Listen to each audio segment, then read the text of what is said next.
பள்ளிகளில் இஃப்தார் செய்கிறாங்க. என்னது இஃப்தார் செய்கிறாங்க? அதிகமாக இல்லாதவர்களுக்கு கஷ்டப்பட்டவர்களுக்கு இஃப்தார் செய்வதை விட எப்படி இஃப்தார் செய்கிறாங்க அப்படின்னு சொன்னால் டாம்பிகத்தை காட்டுற அளவுக்கு.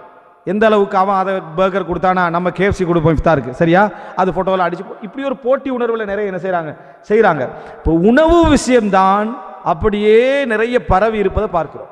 அதான் ஒரு சகோதரர், நம்ம கொள்கைக்கு வெளியுள்ள ஒரு சகோதரர் சொல்கிறாரு, முஸ்லீம்கள் 30 நாள் எப்படி பசியில் இருக்கிறாங்க அப்படின்றது அவன் ஆச்சரியமாக பார்க்குறான். ஆனால் நம்மளோட சகரையும் இஃப்தாரையும் பார்த்தாண்டா அவனுக்கு ஆச்சரியம் நீங்கிரும், அவனுக்கு ஆச்சரியம் என்ன செஞ்சிடும், போயிடும். இதுதான் ரகசியம். இதுதான் என்ன ரகசியம்? வளமையான நாட்களை விட இவர்கள் சேர்த்து 4 நேரம் ஒரே 2 டைமில் என்ன செஞ்சிடறாங்க, முடித்து விடுகிறார்கள் என்றது அவன் என்ன செய்வான், காணுவான். அப்போ இந்த பண்பை, இந்த சிந்தனை போக்க நம்ம முதலாவது விட்டுவிட வேண்டும்.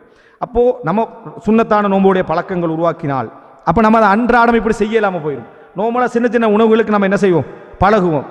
அது ஒரு சப்ஜெக்ட். இரண்டாவது, வீட்டில் நம்மளுடைய